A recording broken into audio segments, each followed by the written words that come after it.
ठीक है बच्चा लोग, इस वीडियो में हम लोग देखते हैं अब तक का जो हम लोग का ये है कि हम लोग होल समझ चुके हैं और कंडक्शन बैंड का इलेक्ट्रॉन समझ चुके हैं। ठीक है, सेमीकंडक्टर में बैंड वगैरह समझ चुके हैं। अब इसके बाद हम लोग को जो बात करना है जिस बिंदु पे, वो आइए देखते हैं वो क्या है। आज हम आपको बताने चल रहे हैं कि एन टाइप क्या होता है और पी टाइप क्या होता है, ये समझ लेना है। What is an type of semiconductor and what is P type. ये बोर्ड में एन टाइप और पी टाइप समझाने पे भी एक सवाल आता है। डोपिंग क्या है, मादन क्या है, ये भी एक सवाल होता है। What is doping, what is Madan, what is doped crystal. समझ गया कि नहीं, इस पर हम लोग को बात करना है। तो यहाँ देखिए, अभी हम आपको जो हमको बताना है वो है एन टाइप।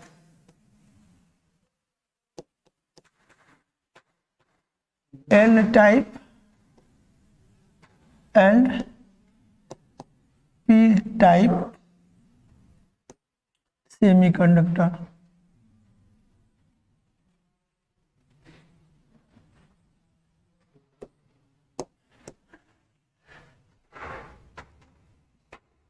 बहुत इंपॉर्टेंट होता है ये आपका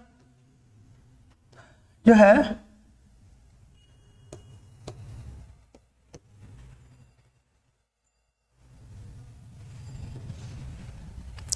एक चीज देखिए,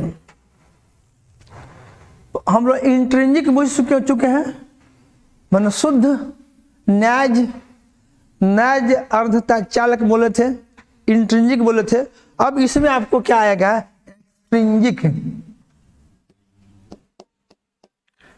एक्सट्रिंसिक सेमीकंडक्टर।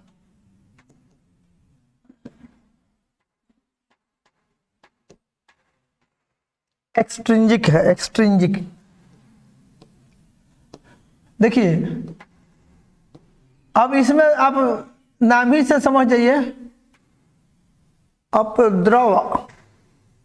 अपद्रव इसको बोलते हैं, अपद्रव। ठीक है, अर्धचालक अपद्रवित है ये।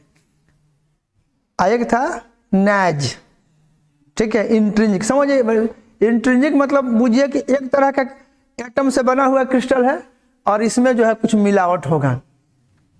ठीक है, तो देखिए आप लोग इंट्रिंसिक जब देखे थे तो उस इंट्रिंसिक में क्या था, केवल सिलिकॉन का क्रिस्टल था या केवल जर्मेनियम का क्रिस्टल था।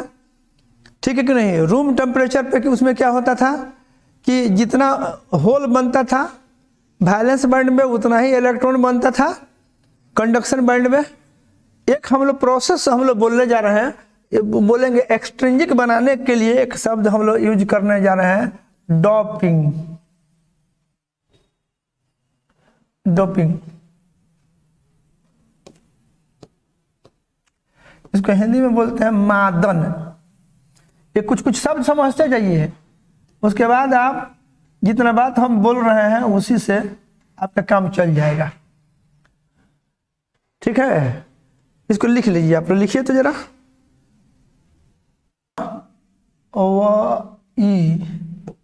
द्रव्य अपद्रवी अर्धचालक, उसका और उसका जो था इंट्रिंसिक का नैज, इसका है अपद्रवी।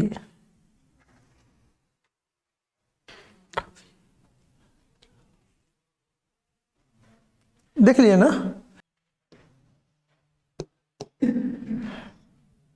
लिख लिए, लिखते जाना है ना। डोपिंग मादन। अभी देखिए हम लोग क्या करते हैं कि जो इंट्रिंसिक रहता है उसका कंडक्टिविटी कम होता है, क्योंकि होल की संख्या भी उसमें कम होती है और इलेक्ट्रॉन की संख्या भी दोनों बराबर ही होती है, दोनों ही कम है। तो वो उतना बेटर कंडक्शन नहीं करता है। जब आप उसमें कोई वोल्टेज अप्लाई करिएगा तो उतना ज़्यादा करंट उसमें आपको नहीं मिलेगा। तो इसके लिए हम लोग क्या करते हैं कि एक डोपिंग बोलते हैं, डोपिंग। ठीक है, मादित करते हैं। तो ये क्या लिख दिए हैं, मादन बोलते हैं यार, मदान नहीं।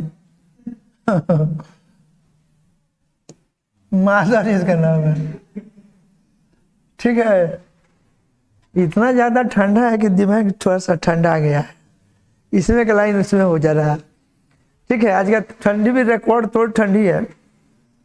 ठीक है कि नहीं। तो यहाँ देखिए डोपिंग मादन क्या है सो देखिए। तो अर्धचालक का कंडक्टिविटी बढ़ाने के लिए हम लोग क्या करते हैं, अर्धचालक जो है सेमीकंडक्टर जो है उसकी कंडक्टिविटी बढ़ाने के लिए, जैसे सिलिकॉन या जर्मेनियम का क्रिस्टल है उसका कंडक्टिविटी बढ़ाने के लिए उसमें हम लोग क्या करते हैं, कुछ इम्प्योरिटी एटम ऐड करते हैं। अब इम्प्योरिटी का मतलब ये नहीं कि उसमें थोड़ा सा धूल न झोंक दीजिएगा। अशुद्धि, हिंदी के नाम है अशुद्धि परमाणु, इम्प्योरिटी को बोलते हैं अशुद्धि। ठीक है कि नहीं। तो आप ऐसे बूझिए कुछ बढ़िया बात कि आप यूँ समझिए कि जैसे सिलिकॉन का मेन क्रिस्टल है, उसमें आप जानते हैं कि वो टेट्रावैलेंट है। तो उसमें आप क्या करिए कि कुछ पेंटावैलेंट एटम इम्प्योरिटी के एटम के रूप में उसमें ऐड करना है, या ट्राईवैलेंट एटम जो है इम्प्योरिटी के रूप में उसमें थोड़ा सा ऐड करना है, कम रहेगा मात्रा इसकी।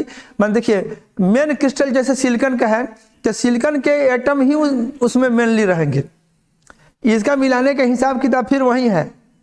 10 के पावर 10 में बूझिए 1 या 2 इम्प्योरिटी आइटम हम लोग मिलाएंगे, इस हिसाब किताब से मिलाएंगे। ये नहीं कि उसमें बहुत ज़्यादा नहीं डाल दीजिएगा। कुछ समझ पाए कि नहीं। इससे क्या होता है, उसकी कंडक्टिविटी बढ़ जाती है। समझ गया कि नहीं। अशुद्धि की मात्रा कम होनी चाहिए, जब भी उसको इम्प्योर करिएगा तब तो उसकी मात्रा कम रहेगी, कम। आटा में नमक के बराबर समझिए। नमकीन रोटी बनानी है तो मेन रहेगा आपका आटा। मान लीजिए 1 किलो आटा है तो उसमें नमक कितना मिलाइएगा, 2-4 चुटकी डाल दीजिएगा। यह नहीं करिएगा। नमकीन रोटी अगर आपको तैयार करनी है तो मेन आपका क्या रहेगा, आटा, और उसमें क्या डालिएगा, थोड़ा सा नमक डालिएगा। तो आटा में जिस तरह से थोड़ा सा नमक डाल दे करके दे रहे हैं तो उसका टेस्ट बदल जा रहा है पूरे रोटी का। इन द सेम वाइल जो आपका सिलिकॉन क्रिस्टल है या जर्मेनियम क्रिस्टल है उसमें इम्प्योरिटी के तौर पे पेंटावैलेंट इम्प्योरिटी एटम कहिए, उसमें पेंटावैलेंट एटम ऐड करते हैं या ट्राईवैलेंट एटम ऐड करते हैं। तो क्रिस्टल इसकी मात्रा हम लोग कम रखते हैं इसलिए क्योंकि जो क्रिस्टल की जो बनावट है उसमें डिस्टॉर्शन नहीं आवे। समझे कि नहीं। तो ये भी कम रहेगा। तो ये आपका जो जैसे आपका जो क्रिस्टल अगर आप लोग बनाते रहे हैं, ठीक है, देखिए 1 मिनट के लिए ऐसे देखिए। अब मान लीजिए आपका जो क्रिस्टल है इसमें हम लोग क्या करते हैं, ये दोनों मिला सकते हैं। जरूरत के हिसाब से पेंटावैलेंट इम्प्योरिटी एटम भी ऐड कर सकते हैं और ट्राईवैलेंट भी करते हैं। तो इसी प्रोसेस का नाम है डोपिंग करना। नहीं समझे। इसी का नाम है डोपिंग करना। डोपिंग टेस्ट आप लोग कभी कभी सुने होइएगा। खिलाड़ी सब जो है ड्रग्स ले लेता है अपने चालाकता को बढ़ाने के लिए, सुने हैं ना। डोपिंग टेस्ट होते रहता है। ठीक है। यहाँ हम लोग क्या कर रहे हैं कि जो हमारा मेन क्रिस्टल है उसमें हम जो इम्प्योरिटी एटम मिलाते हैं ताकि उसकी कंडक्टिविटी इंक्रीज कर जाए। तो वो ये जो प्रोसेस है, this process is called doping. कोई पूछेगा कि मादन क्या है तो कहिएगा कि सिलिकॉन या जर्मेनियम में का जो उसमें ओरिजिनल जो क्रिस्टल है उसमें उसकी कंडक्टिविटी को बढ़ाने के लिए, ठीक है, पेंटावैलेंट या ट्राईवैलेंट इम्प्योरिटी एटम की अत्यल्प मात्रा, माने वेरी फ्यू अमाउंट, उसमें हम लोग ऐड करते हैं। ये जो उसमें हम लोग ऐड करते हैं दिस इज कॉल्ड डोपिंग, है कि नहीं। आज जिस चीज को मिलाते हैं उसको बोलते हैं डोपेंट। अब मिला देने के बाद जो तैयार होता है उसको बोलते हैं डॉप्ड क्रिस्टल, डोपिंग किया जा चुका है, दैट इज डॉप्ड, मादित। जब आप डोपेंट मिला दीजिएगा, इम्प्योरिटी एटम्स जब उसमें ऐड कर दीजिएगा, अब उसका भी टेक्नोलॉजी एडवांस है, समझ गए कि नहीं, कैसे ऐड करिएगा, it's not too easy task. के लिए आटा में नमक मिला दिए उस तरह का नहीं इजी है, it is not that much of easy. तो आपको क्या करना है कि इस तरह से मिलाना है कि वो क्रिस्टल में कहीं जाकर के जगह ले ले अपना, ठीक है। तो आप ऐसे पूछिए, पहले एक सवाल का जवाब ढूंढ लीजिए। कोई पूछे डोपिंग क्या है, मादन क्या है, तो इसका जवाब आप क्या दीजिएगा? सिलिकॉन या जर्मेनियम का जो क्रिस्टल है उसकी चालकता कम होती है, कंडक्टिविटी कम होती है। उसकी कंडक्टिविटी को बढ़ाने के लिए हम लोग क्या करते हैं, पेंटावैलेंट या ट्राइवैलेंट एटम्स अत्यल्प मात्रा में इम्प्यूरिटी के तौर पे उसमें हम लोग ऐड करते हैं, अत्यल्प मात्रा में, वेरी फ्यू अमाउंट में, ठीक है। तो ये मिलाने का जो प्रोसेस है जो हम लोग मिलाते हैं, इसी का नाम है डोपिंग, या इसी को बोलते हैं मादन। और जब मिला देने के बाद जो क्रिस्टल तैयार होता है उसको बोलते हैं doped crystal.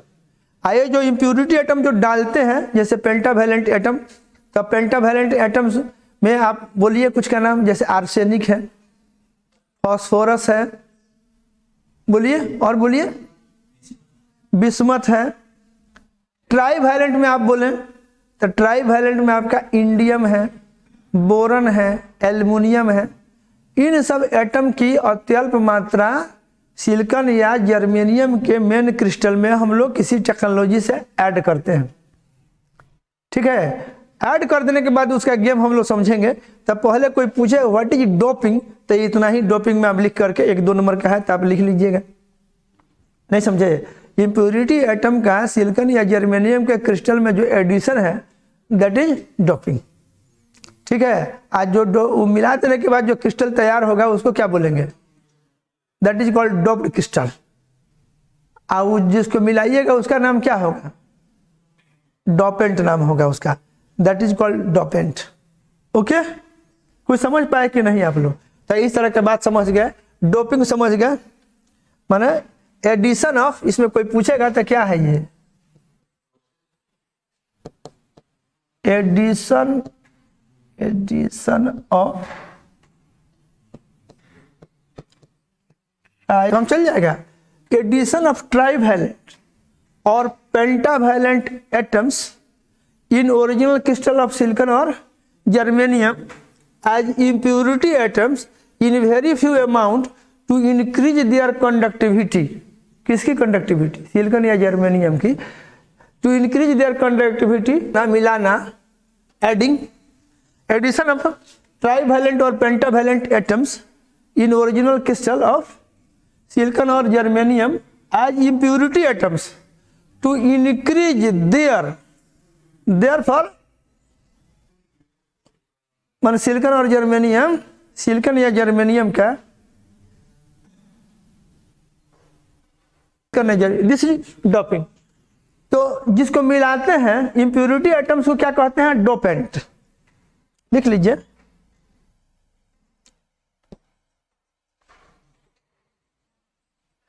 Impurity atoms bracket में लिखते हैं पेंटावैलेंट और ट्राइवैलेंट।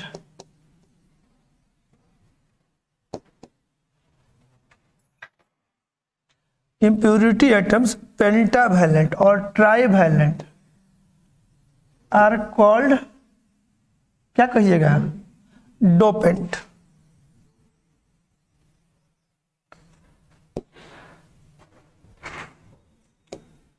इम्प्यूरिटी एटम्स पेंटावैलेंट हो चाहे ट्राइवैलेंट हो are called what,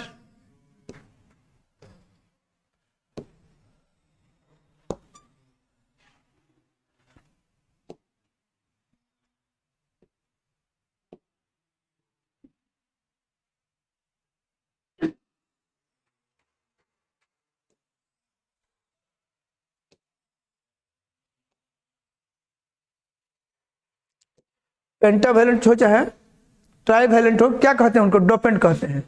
crystal after being, crystal को डोपिंग के बाद जो क्रिस्टल मिलेगा क्या कहते हैं उसको?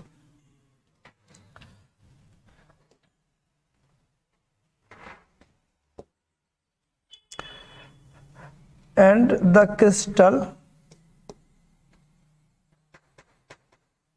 Formed by doping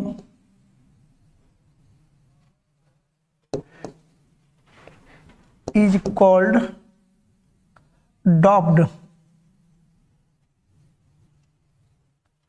doped crystal।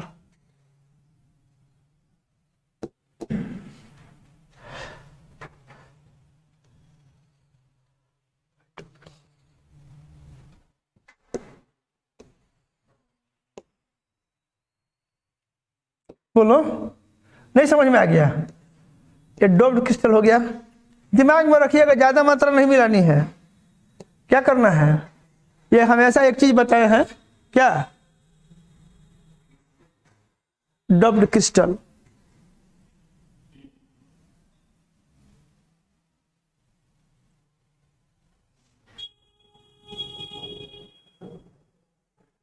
ठीक है, थोड़ा मटेरियल भी होना चाहिए लिखने के लिए। समझ गया कि नहीं? तो they are dopant and the crystal is called doped crystal and the crystal formed by doping is called doped crystal. यहां तक तो बात समझ में आ गई आप लोग को? ठीक है कि नहीं? अब देखिए, ये आपका डोपिंग समझ गए। अब हम लोग को और देखिए हम लोग क्या करेंगे। मान लीजिए हम पेंटावैलेंट इंप्योरिटी एटम ऐड करते हैं। इसकी कहानी देख लीजिए। तो पेंटावैलेंट जो एटम होता है इसको बोलते हैं हम लोग डोनर एटम। इसको इतना रहने देते हैं। यहाँ एक चीज लिखते हैं, यहाँ जाइए आप लोग। हम एक्चुअली बताने चल रहे हैं एन टाइप कैसे बनता है। एन टाइप के लिए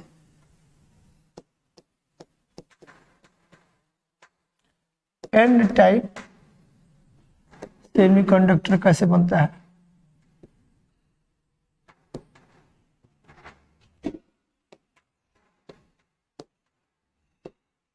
इसमें आप लोग क्या करिएगा कि सिलिकॉन का क्रिस्टल रहेगा, माने सिलिकॉन क्रिस्टल का डोपिंग करते हैं पेंटावैलेंट इंप्योरिटी एटम के साथ। ठीक है, सिलिकॉन और germanium crystal is doped by pentavalent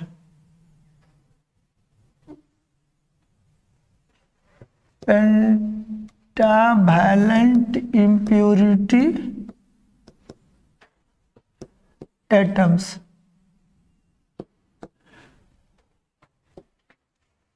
और germanium crystal is doped by pentavalent impurity atom. ये दिमाग में रखिए। एन टाइप बनाना अगर आप चाहते हैं तो क्या करेंगे कि सिलिकॉन या जर्मेनियम का जो क्रिस्टल है उसका डोपिंग करिएगा पेंटावैलेंट से। पेंटावैलेंट में कौन कौन आपका आएगा? जैसे पेंटावैलेंट में ये आपको मालूम है ना कि सिलिकॉन जो है खुद टेट्रावैलेंट है, दैट इज टेट्रावैलेंट। और यह क्या होने जा रहा है? इसमें आप क्या इस्तेमाल कर सकते हैं? आप फास्फोरस इस्तेमाल कर सकते हैं। बोलिए, पेंटावैलेंट में और क्या इस्तेमाल कर सकते हैं? आर्सेनिक इस्तेमाल कर सकते हैं। और क्या इस्तेमाल कर सकते हैं? बिस्मथ इस्तेमाल कर सकते हैं। बोलिए, ये सब क्या है? ये पेंटावैलेंट इंप्योरिटी एटम्स है। माने पेंटावैलेंट इंप्योरिटी एटम्स अगर आपको कहा कोई कहे कि भाई पेंटावैलेंट बात है, ये रहना चाहिए ना कि भुला जाइए कि पेंटावैलेंट में कौन कौन है। ठीक है कि नहीं? अब इसमें आपको देखिए क्या करना है। इसको बोलते हैं सब, इसके पास आप जानते हैं कि 5 इलेक्ट्रॉन है। मान लीजिए सिलिकॉन का यहाँ पे सिलिकॉन क्रिस्टल में एक आर्सेनिक पड़ गया, ऐसे एक आर्सेनिक पड़ गया। और इधर आपका सिलिकॉन है, इधर भी आपका सिलिकॉन है, इधर भी सिलिकॉन है, इधर भी सिलिकॉन है, ऐसे। ठीक है, इस तरह से बहुत कम मात्रा में रहेगा ये ऐसे। तो एक और मान लीजिए कि यहाँ पे हम एक बना देते हैं, यहाँ पे एक और सिलिकॉन है, और इसके बाद फिर मान लीजिए एक और यहाँ पे आर्सेनिक है। ठीक है, ऐसे दिस वे,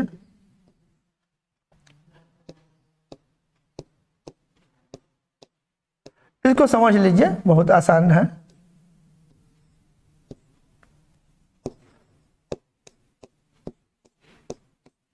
ऐसे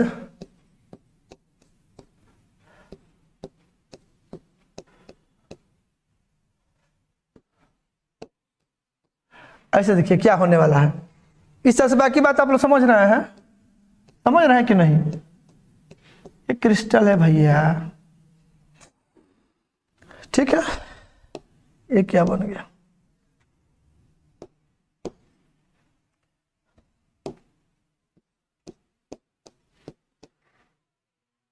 ठीक है, तो आप ये देखिए, ये आर्सेनिक के पास क्या एटम है, कितने इलेक्ट्रॉन है आउटर मोस्ट ऑर्बिट में? पेंटावैलेंट है, 5 गो इलेक्ट्रॉन है इसमें वैलेंस बैंड में, है कि नहीं? और इसमें देखिए आगे क्या किया है कि मेन क्रिस्टल सिलिकॉन का रहेगा, उसी में किसी सिलिकॉन के जगह पे मान लीजिए एक आर्सेनिक आ गया। मिलावट की मात्रा आप जान ही रहे कि बहुत कम है, इम्प्योरिटी का अमाउंट बहुत कम होना चाहिए, हमेशा दिमाग में रखिएगा, आटे में नमक के बराबर, कुछ उस हिसाब किताब से अत्यल्प मात्रा में, ठीक है। तो आप ये आपका आर्सेनिक है, तो ये जो है इसके पास कितने इलेक्ट्रॉन है ये बताइए। तब यहाँ देखिए, ये यहाँ जो है ये सिलिकॉन का एक और सिलिकॉन, ये इधर सिलिकॉन, इधर ये सिलिकॉन, 4 गो सिलिकॉन वाले हो गए। अब इसके बाद देखिए क्या है, 4 ठो इधर से हो गए। आइए पेंटावैलेंट का आर्सेनिक का एक ठो यहाँ, एक ठो यहाँ, एक ठो यहाँ और एक ठो यहाँ। इसका जो है आर्सेनिक का 5 में से 4 गो है बॉन्ड बना लिया, इंगेज हो गया। अब एक ठो इसका बच गया है, तो ये एक अपने इलेक्ट्रॉन को क्रिस्टल को डोनेट करेगा। नहीं समझे? और ध्यान दीजिए, ये चला जाएगा कंडक्शन बैंड में। तो देखिए अगर अकेला आर्सेनिक होता ना, आर्सेनिक अगर अकेले होता तब वैलेंस बैंड से इलेक्ट्रॉन को अगर जाना होता कंडक्शन बैंड में, तब जितना आप लोग उसमें उम्मीद करते कि इसमें जब जाता तो जितना उसको ऑर्बिटल एनर्जी गैप के बराबर एनर्जी देने की जरूरत पड़ती, तब वो जाता कहाँ से? वैलेंस से कंडक्शन बैंड में जाने के लिए जो जिस एनर्जी का रिक्वायरमेंट है ऑर्बिटल एनर्जी गैप जो है उसके बराबर देना पड़ता। लेकिन जब ये बॉन्ड जब आर्सेनिक बना लेता है 4 गो के साथ, तब ये जो इलेक्ट्रॉन जो होता है इसको अगर अब वैलेंस बैंड से कंडक्शन बैंड में अगर पहुंचना है तो फॉरबिडन एनर्जी गैप से कम ही एनर्जी में ये पहुंच जाता है कंडक्शन बैंड में। आर्सेनिक को अपना ये इलेक्ट्रॉन जो 5वां इलेक्ट्रॉन है उसको लूज करने में कोई परेशानी नहीं है, कंफर्टेबली ये दे देता है। नहीं समझे क्या? तो आर्सेनिक के 4 इलेक्ट्रॉन तो 4 नेबरिंग एटम के साथ कोवैलेंट बॉन्ड के माध्यम से स्टेबल स्ट्रक्चर बना लिया, और आर्सेनिक का जो 5वां एटम है वो लूजली बॉन्डेड रहेगा अब, और थोड़ा भी एनर्जी पा करके आर्सेनिक वाला जो 5वां इलेक्ट्रॉन है वो पहुंच जाएगा कंडक्शन बैंड में। यहां भी देखिए, यहां एक आर्सेनिक आप लोग के लिए बनाए हुए हैं, यहां इसको देखिए, यहां भी आपका ये आर्सेनिक एक बनाए मान लीजिए, तो इसका भी क्या हुआ,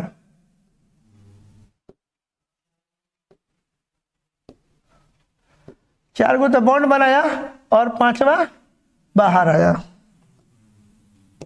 नेबरिंग के साथ। देखिए क्रिस्टल स्ट्रक्चर जो है ना कुछ इस तरह का है कि बहुत आसानी से बॉन्ड बन जाएगा।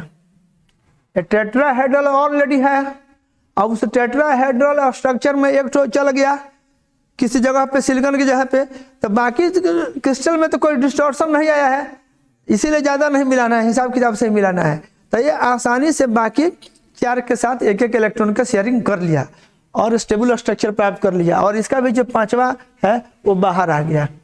ये जो है पेंटावैलेंट जो इम्प्योरिटी एटम है इसको बोलते हैं डोनर एटम। क्या कहेंगे? Donor atom. एक शब्द इसमें आएगा डोनर एटम। डोनर एटम है कौन? एक second, pentavalent impurity atoms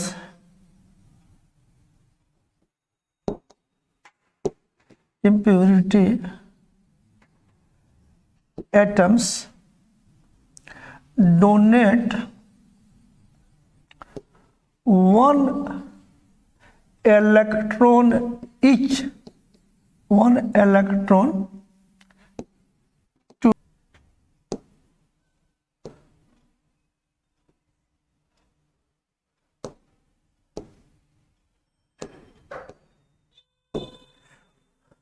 each pentavalent impurity atom donates one electron to the crystal and hence it is called donor। का स्पेलिंग गड़बड़ कर दिया।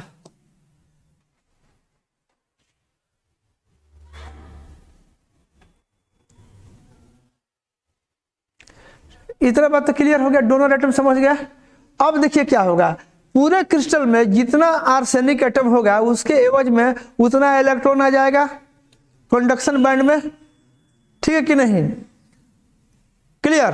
तो इसमें जो है अब देखिए कंडक्शन बैंड में जो इलेक्ट्रॉन है दो तरीका से प्राप्त हो रहा है। एक प्राप्त हो रहा है जितना आर्सेनिक एटम होगा, डोनर एटम होगा, हर एक देगा एक एक इलेक्ट्रॉन। इलेक्ट्रॉन होल पेयर जो ओरिजिनल बॉन्ड के ब्रेक करने से क्रिएट हुआ होगा तो उसमें भी कुछ इलेक्ट्रॉन आए होंगे, नहीं आए होंगे, होल बना होगा। तो जितना hole electron hole pair create होता है तो होल रह गया वैलेंस बैंड में, इलेक्ट्रॉन चला गया कंडक्शन बैंड में। तो दो तरीका से कंडक्शन बैंड में इलेक्ट्रॉन की प्राप्ति हो रही है। एक हो रहा है माने ये आपका जो जितना डोनर एटम है वो देगा, क्या बोले हैं, each pentavalent impurity atom donates one electron to the crystal and hence it is called donor atom. ये बात तो समझ में आ गया। अब source of electron in conduction band दो तरीका से हो गया, नहीं हो गया, माने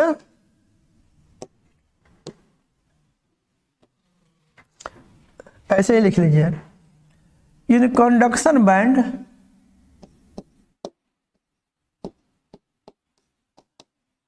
in conduction band we get electrons in two ways।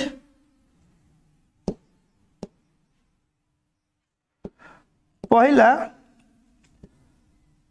by donor atom,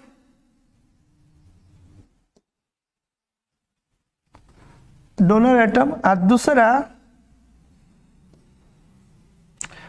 by electron hole pair creation. ये बात समझ में आया कि नहीं? आपको फायदा क्या हुआ? देखिए विद्यार्थी जी, आप लोग इसमें फायदा क्या हो रहा है कि कंडक्शन बैंड में इम्प्योरिटी एटम जब हम मिला दिए तो जितना इम्प्योरिटी एटम होगा पेंटावैलेंट सब एक एक इलेक्ट्रॉन डोनेट किया है कि नहीं, आसानी से डोनेट किया, उसको कोई दिक्कत नहीं है। फॉरबिडन एनर्जी गैप फॉर क्या कहिएगा, फिफ्थ इलेक्ट्रॉन जो ओरिजिनल आर्सेनिक एटम में होता है उससे भी कम हो जाता है, इसलिए लूजली बॉन्डेड होता है वो, और वो आसानी से क्रिस्टल को मिल जाता है। तो जितना आपका इम्प्योरिटी एटम है उतना इलेक्ट्रॉन मिल गया, pentavalent impurity atom donor atom है, उतना इलेक्ट्रॉन वो डोनेट कर दिया। डोनर बुझते हैं ना, दाता है, तो उतना इलेक्ट्रॉन उधर से आ गया। एक दाता, तो सब जितना पेंटावैलेंट है सब दाता है, दाता है कि नहीं, क्रिस्टल को उतना इलेक्ट्रॉन दे देगा, डोनर है। और इधर क्या हो रहा है कि bye electron hole pair creation से भी मिलेगा ड्यू टू थर्मल एजिटेशन। मैंने थर्मल क्या होगा, आप ऐसे लिख सकते हैं, ये जो मिलेगा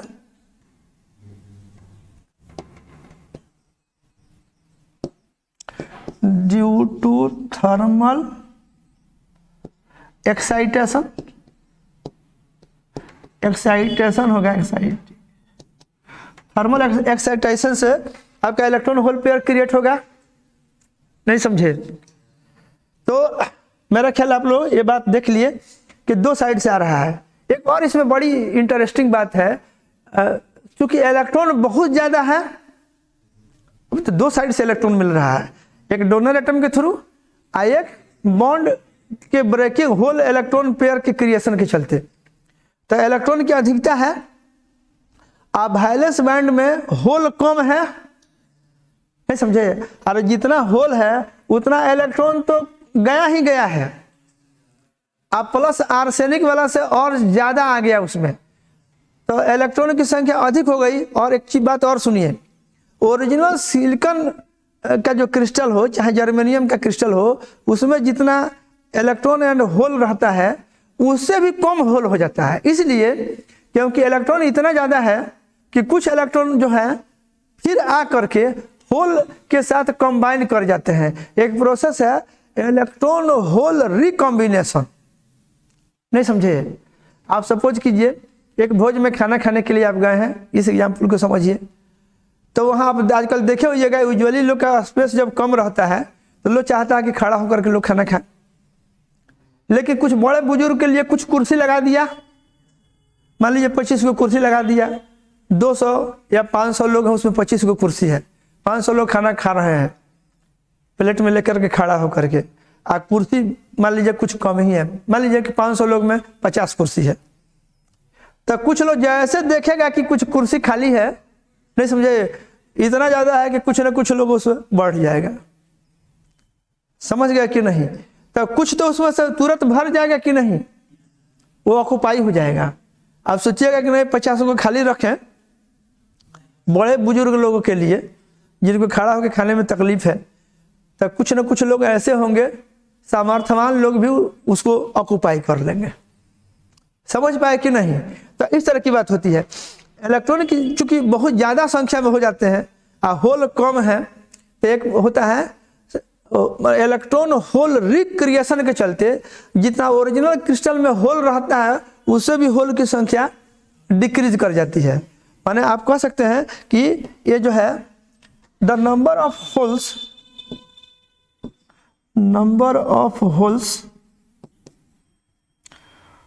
further decreases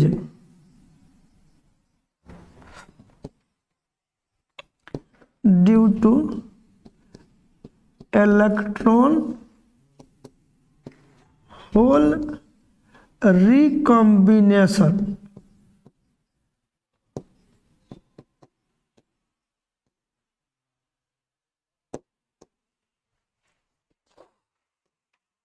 number of holes further decreases due two electron hole recombination. ये बात कुछ समझ में आई विद्यार्थी? ये देखिए जितना उसका इंपॉर्टेंट बात है वो सब हम चाहते हैं कि उसको हाईलाइट कर दें।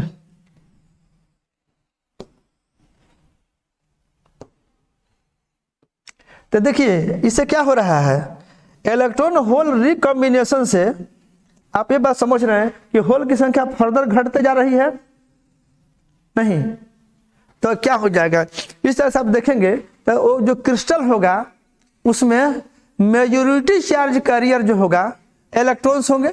इलेक्ट्रॉन क्या होगा, बहुसंख्यक होंगे और होल अल्पसंख्यक होंगे। ओरिजिनल क्रिस्टल में जितना होल होता है उससे भी कम होल है, इसलिए क्योंकि कुछ होल इलेक्ट्रॉन रिकॉम्बिनेशन हो गया है, कुछ होल फर्दर डिक्रीज कर गया है। क्या लिखे हैं यहाँ कि इलेक्ट्रॉन, ये तो हो गई इलेक्ट्रॉन की बात। इलेक्ट्रॉन कहाँ से आया, इलेक्ट्रॉन के आने का सोर्स आपको पता चल गया कि दो साइड से आ रहा है, एक डोनर एटम के द्वारा और एक थर्मल एक्साइटेशन से जो इलेक्ट्रॉन होल पेयर क्रिएट होता है वो इलेक्ट्रॉन उसको मिल रहा है एंड होल वैलेंस बैंड में रह जा रहा है। लेकिन फिर इलेक्ट्रॉन होल रिकॉम्बिनेशन हो जा रहा है, नॉट रिक्रिएशन रादर रिकॉम्बिनेशन हो जा रहा है। तो रिकॉम्बिनेशन से number of holes further decreases due two electron hole recombination हो गया। तो होल तो फर्दर गिर गया, ओरिजिनल में जितना रहता है उससे भी कम हो गया। इलेक्ट्रॉन तो क्या हुआ, जितना डोनर है उतना तो है ही, अब फर्दर माने रिकॉम्बिनेशन के बाद भी जितना होल होगा उसके उतना के बराबर इलेक्ट्रॉन उधर से भी आया होगा। तो एक तो होल कम हो गया, लेकिन जितना है होल उतना इलेक्ट्रॉन तो आया ही है, अब प्लस पेंटावैलेंट वाला भी आया हुआ है। तो उस क्रिस्टल में क्या हो जाएगा, ये जो पूरा क्रिस्टल है इसमें मेजॉरिटी चार्ज कैरियर क्या हो जाएंगे, इलेक्ट्रॉन्स, जो कि नेगेटिवली चार्ज है। मेजॉरिटी और माइनॉरिटी बुझते हैं ना, मान लीजिए किसी आदमी का, ये भी एक एग्जाम्पल दे रहे हैं, आपके घर में मान लीजिए कोई ऐसा परिवार है जिसमें लेडीज बहुत कम है, 2-4 गो लेडीज हैं और 20 गो जेंट्स हैं। तो वो घर क्या हो जाएगा, मेजोरिटी में जेंट्स हैं, लेडीज कम है, तब क्या कहिएगा, वो पूरा परिवार में जब जाइएगा तो खाली जेंट्स से दिखेगा। तो मेजोरिटी उसमें क्या है, मर्दाना है, ये क्या है, माइनॉरिटी क्या है, माइनॉरिटी में लेडीज है। कोई ऐसा परिवार देखिए जिसमें लेडीज अधिकता में है, 25 को लेडीज है, उस घर के मैक्सिमम लोग जो है पता नहीं कहाँ चले गए, लेकिन लेडीज ज़्यादा है और जेंट्स में क्या है, कम है। तो मेजोरिटी में उसमें क्या रहेगा, लेडीज, जेंट्स क्या हो जाएगा, कुछ कम हो जाएगा। तो मेजोरिटी माइनॉरिटी समझ में आया कि नहीं। तो इसमें मेजोरिटी में कौन होगा, इलेक्ट्रॉन्स, माइनॉरिटी में कौन है, होल्स। तो इसमें मेजोरिटी चार्ज कैरियर क्या हो जाएगा, इसमें माने पेंटावैलेंट से डोपिंग करने के बाद मेजोरिटी चार्ज कैरियर इसमें क्या बनेगा, इलेक्ट्रॉन्स। इसमें लिख देते हैं, ये जो है माने जब पेंटावैलेंट से डोपिंग करने के बाद मेजोरिटी चार्ज कैरियर क्या हो जाता है, due to doping by pentavalent as there are negatively charged particles in majority,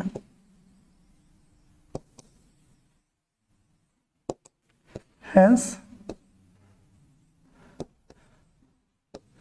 such crystals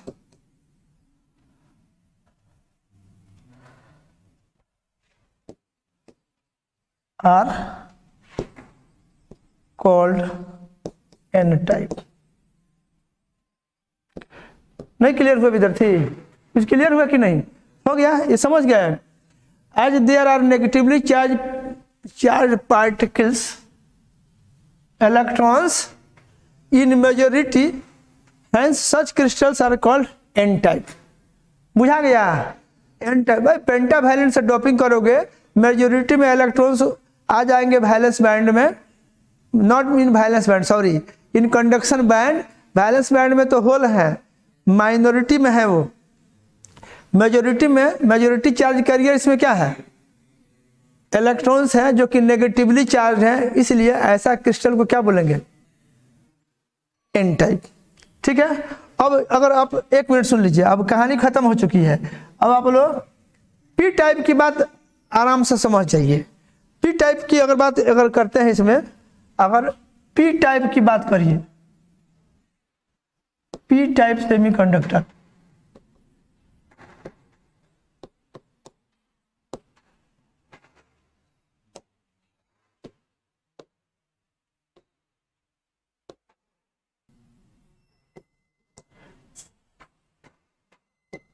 ठीक है, ट्राईवैलेंट इम्प्योरिटी एटम होंगे, डोपिंग करिएगा ट्राईवैलेंट से। इसमें ट्राईवैलेंट में कौन कौन है, एक तो आप लोग का फेमस है एल्युमिनियम, और बोलिए है, और इंडियम, और बोरन, ये सब रहेगा। ये सब जो कॉमनली यूज होता है उसी का नाम हम लोग लिख रहे हैं, ठीक है कि नहीं। ये सब ये क्या है, दीज आर ट्राईवैलेंट।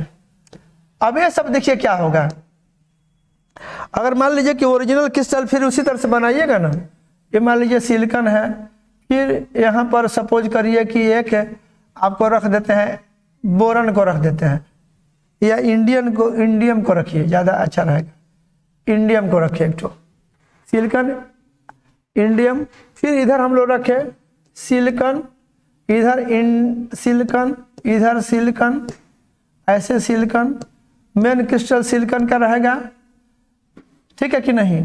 इधर भी बुझिए कि यहाँ से इधर इंडियम, समझने के लिए थोड़ा जल्दी बना दे रहे हैं बात को, समझ जाइए आप लोग। इंडियम, ये सब क्रिस्टल आप लोग समझ रहे हैं।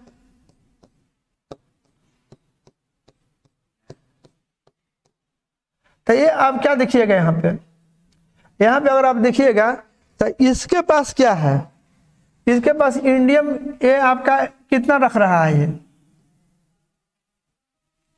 बोलिए, इसका खुद अपने पास 3 ठो है मात्र, बोलिए, और ये नेबरिंग 3 के साथ तो कंबाइन कर गया, इसके साथ एक ठो मान लीजिए इधर से था, एक इधर से और एक इधर से, एक इधर वाला के पास है। 4 एटम सराउंडिंग में है, एक एक ठो इलेक्ट्रॉन लेके खड़े हैं, शेयर करो, समझे कि नहीं। लेकिन इंडियम के पास क्या गो है, इंडियम के पास अपना 3 ही ठो है, जबकि सराउंडिंग में 4 ठो इधर से उपलब्ध है। तो फिर क्या होगा क्या, अब इसके पास जो है आप गौर करें तो एक वैकेंसी है, यहाँ देखिए। अब यहाँ पर यह जो इंडियम एटम है जो ट्राई वैलेंट है, इसका 3 इलेक्ट्रॉन तो इंगेज हो गया, लेकिन इसके पास अभी भी एक वैकेंसी बनती है, ठीक है कि नहीं, जहां एक इलेक्ट्रॉन को एकोमोडेट किया जा सके, ठीक है कि नहीं। आप बात को समझ गए। तो इस तरह से क्या होगा, और ये जगह कहाँ बनेगा, ये जगह होगा आपके वैलेंस बैंड में होगा, ये वैलेंस बैंड में। और ये जो वैकेंसी को आप क्या कहते हैं, होल, यानी जितना इंडियम एटम होगा सब इंडियम एटम के पास क्या बन जाएगा, जितना इंडियम एटम है सबके पास एक होल बन जाएगा, यहाँ एक होल है, और बाकी जो है इसके 3 इलेक्ट्रॉन तो ऑलरेडी इंगेज है।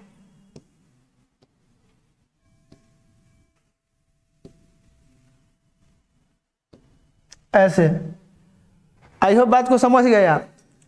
तो जितना ये सब, इसको हम लोग क्या बोलते हैं, इसके पास होल है, एक वैकेंसी है, ये इलेक्ट्रॉन को क्या करेगा, एक्सेप्ट करेगा। तो ये सब क्या है, ये ट्राई वैलेंट जो होंगे एक्सेप्टर, एक्सेप्टर एटम्स हो जाएगा, एक्सेप्टर है, ग्राही है, सब क्या कहेंगे, ग्रहण करने वाला है, सब ग्राही, ग्राही है, ग्राही ग्रहण करने वाला है, एक्सेप्ट करेगा ये। तो जितना आपका इंडियम एटम है या ट्राई वैलेंट कहिए, जो भी हो, ट्राई वैलेंट है, सबके पास एक एक ठो होल है। एक कहाँ पे, इन वैलेंस बैंड ट्राई है, और आपके पास क्या मिल जाएगा, इसमें जितना है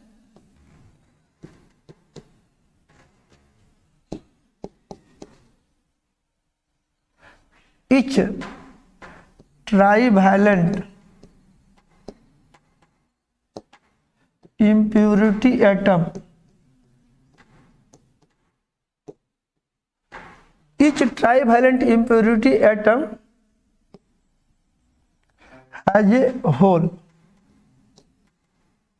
in their valence band, in their valence band। thus trivalent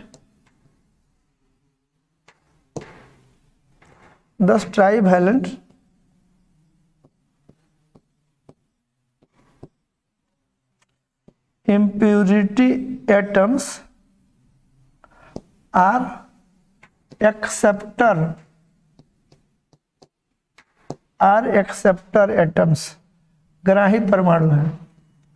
इसमें मेजॉरिटी चार्ज कैरियर क्या बनेगा, होल, है कि नहीं। और ध्यान दीजिए, फिर इसमें भी इलेक्ट्रॉन होल रिकॉम्बिनेशन होगा, क्योंकि अब होल अधिकता में है, तो कुछ इलेक्ट्रॉन जो कि वैलेंस बैंड में रहते हैं वो भी आकर के इसमें भर जाएंगे, क्योंकि होल ही होल है कि नहीं, होल की अधिकता है, नहीं समझे। मतलब भोज में कुर्सी ज्यादा है, खाने वाले कम है, तो कुछ लोग ऐसे हुए कि नहीं कि जहाँ खड़े हैं वहाँ कुर्सी मिल गया, बस जाके बैठ गए, समझ गए कि नहीं। तो इसमें क्या होने जा रहा है, मेजोरिटी में क्या रहेगा, होल्स रहेगा। ये तो लिखिए लिए each trivalent impurity trivalent impurity atom ना होगा, each trivalent impurity atom has a hole in their valence band. 10 trivalent impurity atoms are, अब वो एक्सेप्टर हो गया, होल हो गया मतलब एक्सेप्ट करेगा, ठीक है। तो जितना इम्प्यूरिटी एटम होगा उतना होल तो मिल गया, surplus.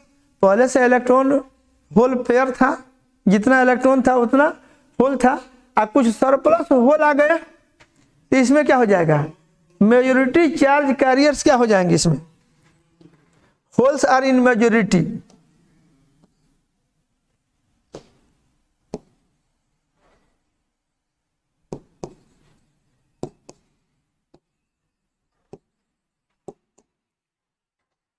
Holes are, thus holes are in majority, which are positively charged,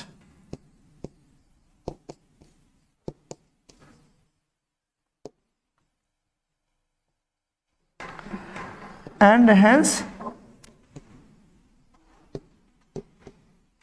the crystal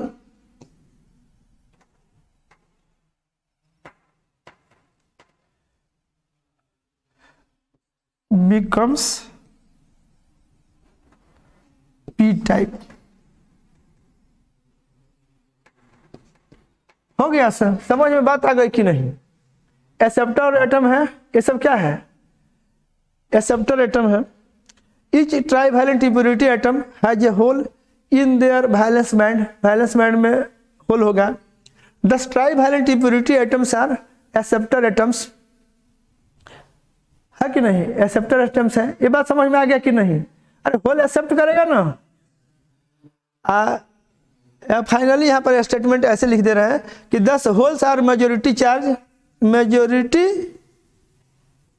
the holes are in majority which are positively charged and hence the crystal becomes P type, चाहे is called, hence the crystal ज्यादा अच्छा रहेगा, is called P type. कुछ और बात पीछे वाला article से मिला कर लिख लीजिएगा। मैटर क्लियर हो गया कि नहीं। वो एन टाइप में इलेक्ट्रॉन मेजॉरिटी में थे, नेगेटिवली चार्ज से, अब पी टाइप में होल मेजॉरिटी में है, पॉजिटिवली चार्ज है, that's why it is P type and that was N type. समझ गए कि नहीं। N type and P type हो गया, ये सब आप लोग समझ गए, तो रहने दे रहे हैं, आज इसी पे रोकते हैं। अब तो हम लोग को समझना है पीएन जंक्शन, जो नेक्स्ट क्लास में हम लोग देखेंगे।